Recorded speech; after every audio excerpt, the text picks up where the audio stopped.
3 मई को वो सबसे ब्लैक डे आया था उसकी लाइफ में। भगवान किसी के जीवन में वो दिन न लाए, कभी न लाए।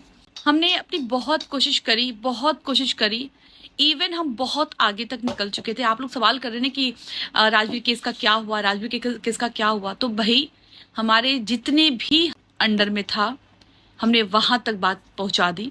यहाँ तक कि हमारे साथ एक ट्रस्ट की डायरेक्टर हैं, वो तक हमारे साथ आ चुकी थी। उन्होंने भी एसएसपी से बात करी, हमने भी बात करी, हमें बकायदा डेट देकर के बुला भी लिया गया।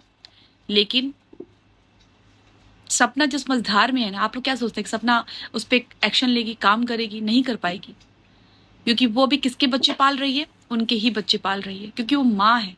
एंड एक माँ दुनिया छोड़ दे बच्चों को, लेकिन माँ अपने बच्चों को कभी नहीं छोड़ती है। और जो माँ अपने बच्चों को छोड़ दे, फिर आई थिंक वो माँ ही नहीं है, वो माँ के नाम पे ही कुछ और है। तो जो माँ होती है, जिस शब्द पे माँ दुनिया बनी हुई है ना, तो वो जो माँ अपने बच्चों को कभी नहीं छोड़ती है। अगर सपना इन सब चीजों में पड़ गई ना, तो अपने बच्चों को पाल नहीं पाएगी।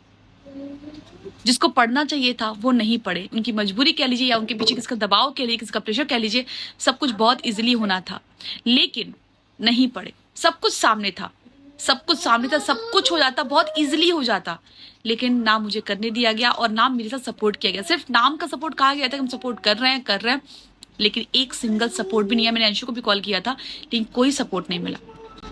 सपना का एड्रेस मुझे पता नहीं था, वरना हम लोग जाते भी सपना के घर, लेकिन ना सपना ने फोन कॉल नहीं उठाया उस टाइम पे, ना ही मैसेज का रिस्पॉन्ड करी, क्योंकि उसको सिंपल सी बात है, उसको कोई केस अब नहीं करना है। क्या करेगी वो करके? अब बच्चों को पाल रही है, बच्चों की सारी खुशियां पूरी कर रही है।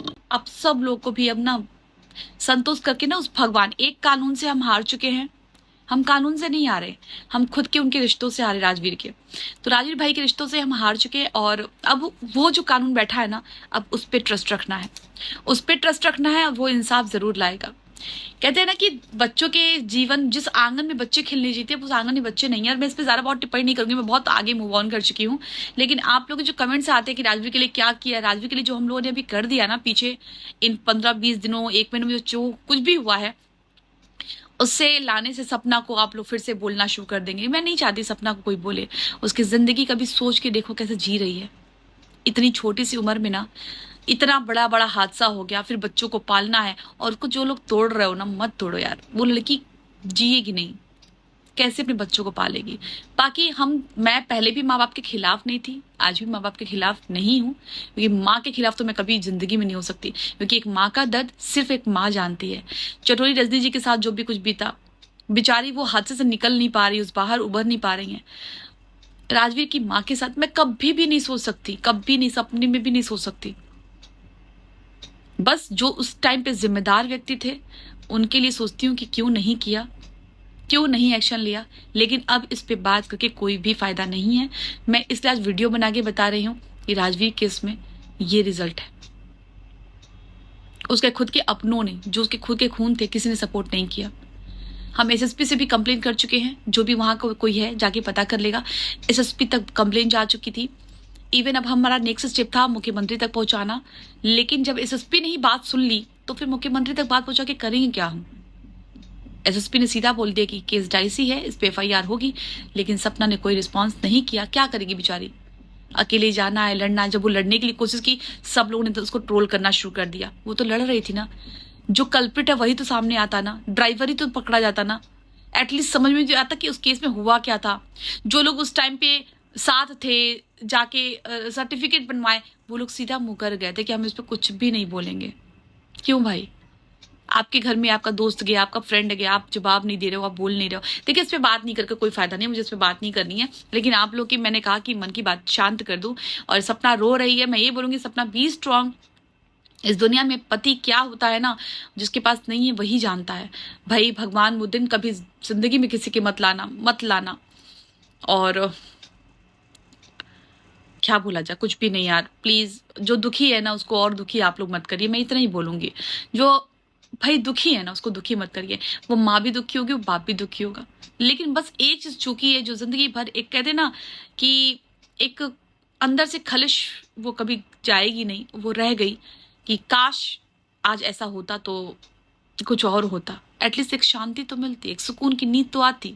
लेकिन नहीं हो पाया। हमने बहुत कोशिश की एंड मैंने अकेले नहीं, इस बार मेरे साथ एक ट्रस्ट की डायरेक्टर, बहुत जल्दी हो सके तो मैं मिलवाऊंगी आप लोगों को, उन्होंने भी पूरा सहयोग किया, पूरा एसएसपी से लेकर के एसएचओ तक सब तरह से किया। लेकिन हम क्या करते बताइए, हम तो सिर्फ उसको संज्ञान में दिला सकते थे ना, लेकिन आगे तो केस लड़ना उनकी फैमिली को ही था, लेकिन कोई साथ नहीं दिया। सिर्फ नाम का साथ हुआ कि हम सपोर्ट है, हम साथ है, हम साथ है, अलका बहन हम साथ है, अलका दीदी हम साथ है, लेकिन सपना अकेली पड़ गई। अंशु ने दीदी कहा कि दीदी साथ हैं, बट साथ नहीं दिया, ना ही उनके पापा ने साथ दिया, कुछ भी नहीं साथ दिया। हमने ऊपर वाले कानून के हाथ में छोड़ दिया है, सब्र करिए, ऊपर वाला जो कानून है ना वो बहुत सही न्याय करेगा, और उसके न्याय में ना वारंट जब कटती है ना, जमानत नहीं होता। इसलिए बस सपना से बोलूंगी, सपना अपनी किस्मत मान करके अपने बच्चों को पालो, अपने बच्चों को करो, हम तुम्हारे साथ हैं, हमेशा साथ रहेंगे, हमेशा साथ रहेंगे, तुमको कोई भी रोने की जरूरत नहीं है। और कल मैंने इसीलिए ना, मैं सोची थी ना कि इस बात पे कोई उठेगा नहीं, इसीलिए मैंने कुछ भी नहीं किया कि नहीं भाई जो जो शांत हो रही शांति होने दो।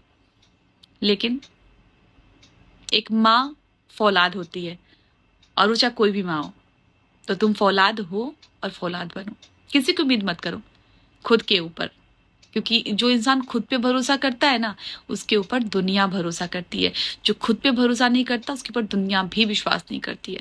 तो खुद पे भरोसा करो, दुनिया भरोसा करेगी, खुद पे जीतो, ऊपर वाला जीत तुम्हें खुद दिलाएगा।